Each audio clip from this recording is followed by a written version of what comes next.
Hey everyone, welcome to Biostar Kanika. This is Kanika Sharma. तो आज हम लोग इस वीडियो में बात करने वाले हैं how to score 330 plus in biology. जो भी ये 10 मंथ्स बचे हैं नीट 2023 के लिए, तो मोस्ट ऑफ द स्टूडेंट्स की क्वेरी होती है कि भाई हम लोग 10 मंथ्स के अंदर ऐसा क्या करें कि जिससे हम लोग 320 प्लस 330 प्लस 340 प्लस स्कोर कर सकें। क्योंकि सब स्टूडेंट्स ज्यादातर क्या सोचते हैं कि भाई 10 मंथ्स है, इनके अंदर हम लोग कैसे कवर कर पाएंगे, 38 चैप्टर्स हैं, क्योंकि फिजिक्स और केमिस्ट्री मिला के अकेली बायोलॉजी आती है। ठीक है, तो वहां 90 क्वेश्चंस फिजिक्स एंड केमिस्ट्री को मिला के यहाँ पे अकेली ही बायोलॉजी ने 90 क्वेश्चंस ले रखे हैं। ठीक है, तो सभी स्टूडेंट्स की, ज्यादातर स्टूडेंट्स की प्रॉब्लम होती है कि भाई हम कैसे करें, क्या करें और क्या चीज पढ़ें, है ना। तो देखो, सबसे पहली बात तो देखो, आपका पेपर है वो 720 मार्क्स का आता है। नीट का पेपर 720 मार्क्स का आता है। उसके अंदर क्या आपके 90 क्वेश्चंस तो बायोलॉजी के होते हैं और 45 क्वेश्चंस आपका फिजिक्स का एंड 45 क्वेश्चंस केमिस्ट्री के। ठीक है, तो उसमें भी सेक्शन ए सेक्शन बी ये है, और ऐसे ही जूलॉजी में, बॉटनी जूलॉजी दोनों में section A section B parts divide है। ठीक है, तो देखो सबसे पहली बात तो आपको कॉन्सेप्ट्स क्लियर करने होंगे। कोई भी टॉपिक है बायोलॉजी का, कोई भी टॉपिक ले लो, चाहे वो इजी है चाहे वो हार्ड है, सबसे पहला पॉइंट तो आपका क्या है, कॉन्सेप्ट क्लियर होना चाहिए। ठीक है, अब कॉन्सेप्ट क्लियर, देखो आप लोग चाहे फ्रेशर्स हो, चाहे ड्रॉपर हो, चाहे अभी 11th में हो, चाहे 12th में हो। अगर कोई स्टूडेंट 11th का भी है तो अब तो शायद बैचेस स्टार्ट हो गए होंगे, तो आप लोगों ने कुछ तो पढ़ा ही होगा ना अभी। ठीक है, कुछ तो आप स्टार्ट करा ही होगा, 1 2 3 चैप्टर्स जो भी है, या नहीं भी पढ़ा है कोई प्रॉब्लम नहीं है। ठीक है, जैसे ऐसे फ्रेशर्स से ड्रॉपर्स हैं तो उन लोगों ने 11 12 में स्कूलिंग करके आए हो, भैया आप लोग पास हुए 12th बोर्ड्स में, तो ऐसे ही तो हुए नहीं, उसका मतलब आपको कुछ तो आता ही है ना। तो उसको क्या करना है, आपको उसी को ही पढ़े हुए को मॉडिफाई करके बस आपको क्वेश्चन सॉल्व करके आना है। तो इतना आसान है नहीं जितना मेरे बोलने में आप लोगों को लग रहा है। ठीक है, तब सबसे पहली बात आती है हाउ टू प्रिपरेशन। तो देखो हमें प्रिपरेशन करनी कैसे चाहिए,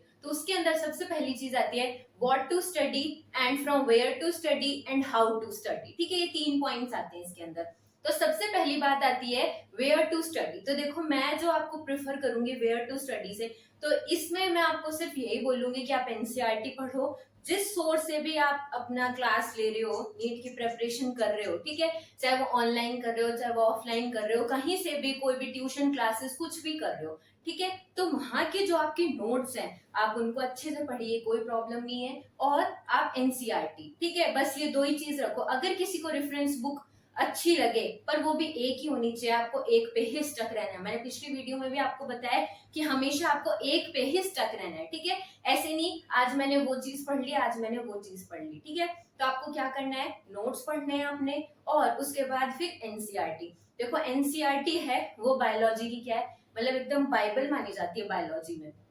तो आपको क्या करना है कि सिर्फ और सिर्फ लास्ट टाइम में जाके तो क्या होता है, खाली हम लोग बायोलॉजी पढ़ते हैं, नोट्स को भी साइड में रख देते हैं क्योंकि इतना टाइम नहीं होता है अपने पास। ठीक है, तो आपको अपना बायोलॉजी की बुक को बिल्कुल बाइबल लेके चलना है। अब कोई स्टूडेंट्स है वो ऐसे कहते हैं कि नहीं भाई हमारे तो रेफरेंस बुक है, हम तो रेफरेंस बुक से पढ़ेंगे, रेफरेंस बुक में एनसीईआरटी इंक्लूडेड है, पर ऐसा नहीं है। देखो वो कहीं ना कहीं आपके, या तो वो डीपली पढ़ाई हो जाती है उसके अंदर, या कई चीजें, कई पॉइंट्स छूट जाते हैं। तो आपको ऐसा नहीं करना है, आप अपनी एनसीईआरटी खरीद लो मार्केट से, इतना भी कोई कॉस्टली नहीं आती है, पर क्योंकि वो एनसीईआरटी की ही लाइन से क्वेश्चंस उठ के आते हैं। तो देखो आपको क्या है, अपनी एनसीईआरटी बिल्कुल कॉन्सेप्चुअली बिल्कुल आपको स्ट्रॉन्ग करनी पड़ेगी। और कोई बच्चा है वो जैसे नोट्स भी नहीं पढ़ना चाह रहा है कि हाँ भाई हमारे पास कोई नोट्स नहीं है या फिर हमारे पास कोई सोर्स नहीं है, तो आपको क्या करना है, देखो सिंपल सी अपनी एनसीईआरटी उठाओ, कोई चैप्टर है जैसे आप उसको उठाओ, उसके बाद क्या करना है, आपको मॉक टेस्ट सॉल्व करो। मॉक टेस्ट या फिर उस चैप्टर को जो भी आपने पढ़ा है उसमें से क्वेश्चंस बैंक सॉल्व करो। ठीक है,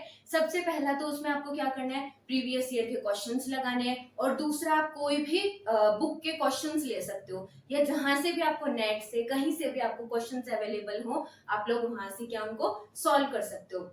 या फिर मैं आपको जो बुक रिफर करूं तो मैं आपको डिस्क्रिप्शन बॉक्स में एक वीडियो है, तो उसके अंदर आप क्या है, आप वहां से देख लेना कि कौन सी बुक्स आपको प्रेफर रखनी चाहिए अपनी बायोलॉजी की प्रिपरेशन में। ठीक, ये तो हो गया कि फ्रॉम वेयर टू स्टडी। अब आती है बात फ्रॉम व्हाट टू स्टडी। ठीक है, तो अब हमें पढ़ना क्या क्या है। तो देखो जैसे हमने सबसे पहले सपोज करो कोई चैप्टर उठाया एनसीईआरटी का, ठीक है, फर्स्ट चैप्टर जैसे कोई भी आपका मन करे आपने उठा लिया। अब उसके अंदर क्या है, आपको लाइन टू लाइन हर एक वर्ड का मतलब पता होना चाहिए। क्यों? क्योंकि हमारी एनसीईआरटी ऐसी है, उसने ज्यादा डिस्क्रिप्शन नहीं दे रखा है, पर सब कुछ उस एनसीईआरटी के अंदर है। ठीक है, यानी कि हर वर्ड्स उसने एनसीईआरटी ने क्या है अपने लिख रखे हैं, पर क्या है उसका डिस्क्रिप्शन इतना नहीं है। तो भाई वर्ड्स हैं तो क्वेश्चंस भी वैसे ही पूछे जाएंगे।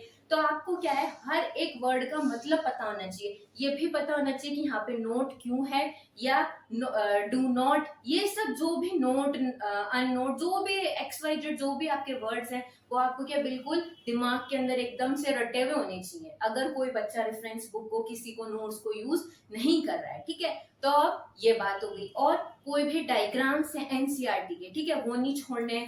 डिस्कवरीज कहाँ हुई, कौन सी, किस साइंटिस्ट ने की, ये भी आपको प्रॉपर याद रहना चाहिए। और सबसे मेन थिंग, आप लोग क्या भूलते हो, सपोज कोई डायग्राम है, उस डायग्राम के नीचे की जो लेबलिंग होती है ना, वो मोस्ट मोस्ट मोस्ट इंपॉर्टेंट होती है। हम उसको क्या इग्नोर कर देते हैं। इसका नाम तो हमें पता ही है, जैसे कि मैं आपको एक एग्जांपल दूं, एनिमल किंगडम उठाना, उसके अंदर टीनोफोरा का एग्जांपल है। ठीक है, तो हम उसको क्या बोलते हैं, टीनोफोरा है ये, नहीं, पर वो टीनोफोरा नहीं है, उसको क्या है, प्लूरोब्रैकिया। ठीक है, तो इस टाइप के क्वेश्चंस हैं, वो आप बिल्कुल एकदम से अच्छे से दिमाग में ना इन चीजों को बिठाना शुरू करो कि हमको लाइन टू लाइन पढ़ना है। और सबसे मेन बात, जो चैप्टर है उसके बाद जो समरी होती है ना, उसको क्या है most of the students neglect कर देते हैं कि ऐसे ही है, ये तो नहीं, वो समरी भी क्या है आपको पढ़नी है, वहां से भी बहुत सारे क्वेश्चंस क्या है पुटअप होते हैं। तो आपको क्या एनसीईआरटी के इस तरह से आपको पढ़ते हुए चलना है। ठीक है, अब क्या है कि हाउ टू स्टडी, यानी कि अब हमें पढ़ना किस तरीके से है। तो देखो, जो बच्चा रेफरेंस बुक को किसी को यूज नहीं कर रहा है, कोई दिक्कत नहीं है, आपको क्या करना है, जो भी आपने चैप्टर पढ़ा है, ठीक है, अब जो भी हमने पढ़ लिया, तो उसके जब हमने क्वेश्चन बैंक सॉल्व करे, या फिर आपने किसी भी टेस्ट सीरीज को ज्वाइन कर रखा है, कोई भी एलन आकाश, या आपने जो भी जहां से भी क्वेश्चन सॉल्व कर रहे हो, तो अब आपको क्या करना है कि देखो, कुछ क्वेश्चंस ऐसे होते हैं वो एनसीईआरटी से उठते नहीं है डायरेक्ट। ठीक है, अपने टेस्ट वगैरह में ऐसे क्वेश्चंस आते हैं कई जो हमारे लगते ही नहीं है। ठीक है, मतलब कोई डीपली क्वेश्चंस आ जाता है, या कई बार कॉन्सेप्ट वहां नहीं हमें समझ में आता है। तो आपको क्या करना है, उस क्वेश्चन को, ठीक है, उस क्वेश्चन को किसी भी टीचर से समझ लेना है, या आप अपने गूगल से कहीं से भी, यानी उस क्वेश्चन को अच्छे से समझ लो, उसका कॉन्सेप्ट है वो साइड में लिख लो। ठीक है, अब आपको क्या करना है, वो जिस पेपर पे आपने लिखा है ना, उस पेपर को आपको क्या करना है, जो भी जिस चैप्टर का भी वो क्वेश्चन है, जैसे कि सपोज प्लांट फिजियोलॉजी का वो क्वेश्चन था, तब आपको क्या करना है, उस प्लांट फिजियोलॉजी का जिस चैप्टर का भी वो क्वेश्चन था, आप उस पेपर को स्टिक कर लो उसके जस्ट साइड में। क्यों? क्योंकि जो लास्ट टाइम आता है ना इनसे, जब हमारा नीट पास में आ जाता है, तो हम लोग क्या है उस चीज को मतलब अच्छे से वापस बार बार देख सकते हैं। ठीक है, यानी कि जितनी बार भी आप उस चैप्टर से गो थ्रू होंगे, आपको उतनी बार वो क्या है बिल्कुल नजरों के सामने से निकलेगी। तो निकलेगा तो क्या है, आप बिल्कुल जब हमारे नजरों के सामने से वो चीज बार बार आएगी, तो क्या होगा कि भैया आपके वो चीज बिल्कुल याद हो जाएगी। और अगर वैसे कॉन्सेप्ट का कोई भी क्वेश्चन आपका क्या है नीट में आ गया, तो आपका क्या है वो गलत नहीं होगा। ठीक है, तो इससे क्या है, जो भी बच्चा एनसीईआरटी पढ़ रहा है, तो जो क्वेश्चन आपके क्या है नोट से, या फिर जो भी कोई बाहर से कोई भी क्वेश्चन जो बायोलॉजी में नीट के अंदर पूछ लिया जाता है, वो भी आपका क्या साथ के साथ रेडी होता जाएगा। ठीक है, कोई प्रॉब्लम नहीं है। ये हो गया अब आपका हाउ टू स्टडी। ठीक है, अब आपको क्या करना है कि जो भी डिफिकल्ट चैप्टर्स हैं, जैसे कि आपका ह्यूमन फिजियोलॉजी हुआ, प्लांट फिजियोलॉजी हुआ, जेनेटिक्स हुआ, ठीक है, तो अब इनको क्या आपको स्ट्रॉन्ग बनाते जाना है। आपको शुरुआत कैसे करनी है, आपको शुरुआत करनी है बिल्कुल इजी चैप्टर से। ठीक है, जैसे इजी चैप्टर है आपका 12th का first chapter reproduction in organisms. ठीक है, ये हो गया। या जैसे आपका फर्स्ट चैप्टर है लिविंग वर्ल्ड क्लास 11th का, तो क्या है आपको स्टेप बाय स्टेप चलना है। ऐसे नहीं कि आपने आज ही जेनेटिक्स स्टार्ट कर दी और हमको कुछ समझ में आया नहीं, फिर डीमोटिवेटेड होकर उसको बुक को साइड में रख दिया, ऐसे नहीं करना है। ठीक है, बिल्कुल आपको जीरो लेवल से स्टार्ट करना है। एक तो ये जो भी आपका टाइम चल रहा है ना अपनी नीट प्रिपरेशन के लिए, इसको बिल्कुल गोल्डन पीरियड बना के चलो। ठीक है, जब यार सिलेक्शन हो जाएगा ना, तो आराम से वो मोमेंट्स याद आए कि हम लोगों ने अपने उस टाइम को कितना ज्यादा यूटिलाइज किया था, जो आज हम यहाँ पे हैं। ठीक है, तो आपको बिल्कुल इस टाइम को बिल्कुल गोल्डन पीरियड बना के चलो। तो आपने कोई इजी चैप्टर उठाया, तो उसके अंदर क्या आप अपना 2 दिन का टाइम लगा लो, कोई दिक्कत नहीं है। अब आपने उस चैप्टर को पढ़ा, उसके बाद आपको क्या करना है, जो भी आपके मॉड्यूल्स हो, भाई मॉड्यूल्स तो होती हैं वैसे ऑलमोस्ट स्टूडेंट्स के पास, तो मॉड्यूल्स के क्वेश्चंस को सॉल्व करो आप। ठीक है, और अपनी गलतियां वहां से देखो कि हमारी कौन कौन सा वीक पॉइंट आ रहा है और हमें उसको कैसे स्ट्रॉन्ग करना है। ठीक है, जैसे कोई भी आपकी लाइन है वो आप भूल रहे हो, तो वो आपको कैसे पता चलेगी, आपको क्वेश्चन सॉल्व करने से ही पता चलेगी आपको। ठीक है, अब आपको क्या करना है, धीरे धीरे हार्ड चैप्टर्स पे आना है। जैसे कि आपका ह्यूमन फिजियोलॉजी हुआ, प्लांट फिजियोलॉजी हुआ, जेनेटिक्स हुआ, इकोलॉजी हुआ, तो इनको आपको क्या करना है, बार बार बार बार रिवाइज करना है। बार बार रिवाइज कैसे होंगी ये होंगी जैसे कि 3-4 दिन से आपने वापस उस चीज को गो थ्रू हो गए उस चैप्टर के, और वापस उसके क्या है मॉक टेस्ट सॉल्व कर लिए, या आपने क्वेश्चन प्रैक्टिस कर लिया। ठीक है, मैं बार बार इस चीज पे आपको बिल्कुल प्रेशराइज कर रही हूँ कि आपको क्या करना है, क्या आपको क्वेश्चन ही सॉल्व करना है। बच्चे लोगों को देखो, आपको वहां लिख के तो आना नहीं है, आपको तो क्वेश्चन सॉल्व करके आना है mock test, as a mock test की फॉर्म में। ठीक है, तो आपको क्या है ऑब्जेक्टिव क्वेश्चंस करने हैं, आपको सब्जेक्टिव नहीं करना। इसलिए मैं बार बार इस बात पे पॉइंट दे रही हूँ कि भैया आपको क्वेश्चन सॉल्व करना है। ठीक है, जब तक आप क्वेश्चन सॉल्व नहीं करोगे, आपको अपने अंदर कॉन्फिडेंस नहीं आएगा, अंदर से बूस्ट अप नहीं आएगा कि हम लोग इस चैप्टर को क्या स्ट्रॉन्ग कर पाए, ये चैप्टर हमारा वीक रह गया। ठीक है, तो ये बात हो गई। अब जैसे आपका ह्यूमन फिजियोलॉजी है, भैया आप लोग डॉक्टर बनने जा रहे हो, ऐसा तो है नहीं कि भैया आपको नॉलेज ना हो हमारी बॉडी के बारे में। तो आपको क्या ह्यूमन फिजियोलॉजी देखो most most most important unit है, इसको आपको क्या करना है बिल्कुल। अभी स्ट्रॉन्ग कैसे होगी भाई, ये माना कि बहुत बड़ी लेंदी यूनिट है, ठीक है, कोई बात नहीं। आपको क्या करना है, जैसे कि फर्स्ट डाइजेस्टिव सिस्टम आपने पढ़ा,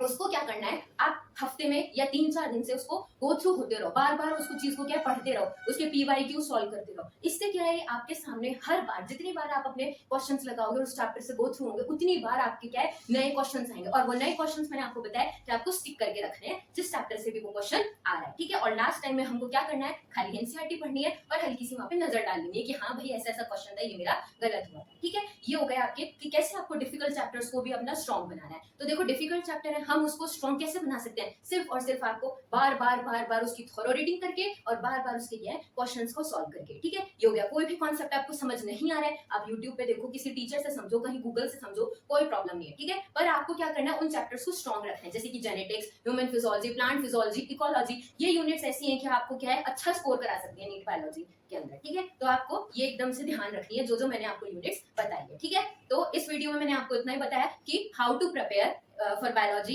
इन नीट 2023, और ये जो भी 10 मंथ्स हैं, ठीक है, आप आज से प्रिपरेशन स्टार्ट करो, कल से करो, अगस्त से करो, सितंबर से करो, कभी से भी करो। ठीक है, आपको क्या करना है, उसी दिन से अपना टाइम बिल्कुल फिक्स कर लेना है कि हाँ भाई आज मुझे इतना, इस चैप्टर को इतना टाइम देना और इस चैप्टर को इतना टाइम है। पर आपको कैसे डेली टारगेट्स बना के चलो, और लास्ट में जाके वीक के अंदर आप क्या करो कि जो भी आपका वो चैप्टर था, जो भी आपने इस वीक के अंदर पढ़े, इजी पढ़े और डिफिकल्ट पढ़े, उनको क्या लास्ट में जाके कोलैब करके आप उन चीजों को पढ़ो। ठीक है, और उसके बाद क्या करो, उनके वापस से क्या बोला मैंने, क्वेश्चन प्रैक्टिस करो। ठीक है, इस चीज में बार बार फोकस करो कि आपको क्वेश्चन प्रैक्टिस करनी है। ठीक है, तो यही है आपका कि आपको डिफिकल्ट चैप्टर्स हैं उनके चाहे 3 दिन लगा लो, और जो इजी चैप्टर्स हैं वो 2 दिन में कंप्लीट कर लो, पर अपने ऐसे डेली डेली करके अपने टारगेट को पूरा करते चलो, ऐसे वीकली और ऐसे ही मंथली। ठीक है, आपको इस तरीके से प्रिपरेशन करना है। और जो भी बुक्स मैं आपको बताऊं कि भाई आप ये यूज कर सकते हो, मैं मेरी अगर प्रेफरेंस से बताऊं तो क्या है, आप अपना जो भी मेरा डिस्क्रिप्शन बॉक्स है उसके अंदर मैं आपको एक वीडियो का लिंक डाल दूंगी, जो मैंने एक वीडियो में बताया हुआ है कि हाँ भाई ये बेस्ट बुक्स होती हैं। ठीक है, तो आप वो देख सकते हो, कोई प्रॉब्लम नहीं है। ठीक है, तो आज की वीडियो बस यहीं पे एंड करते हैं।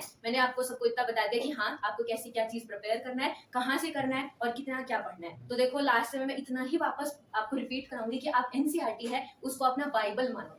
NCERT और NCERT, खाली NCERT। बायोलॉजी में क्या है, NCERT ही आएगी घूम फिर के, और कुछ नहीं आने का। ठीक है, यानी कि खाली और खाली क्वेश्चन है वो वहीं से घूमता रहेगा NCERT से। ठीक है, तो सबसे पहले आप अपनी NCERT को खरीद लो अगर आपने नहीं खरीदा। Thank you so much for watching my video, and if you like it make sure to hit the like button and subscribe to my channel for watching more videos. So thank you so much, keep hustling, keep smiling, मिलते हैं next video में।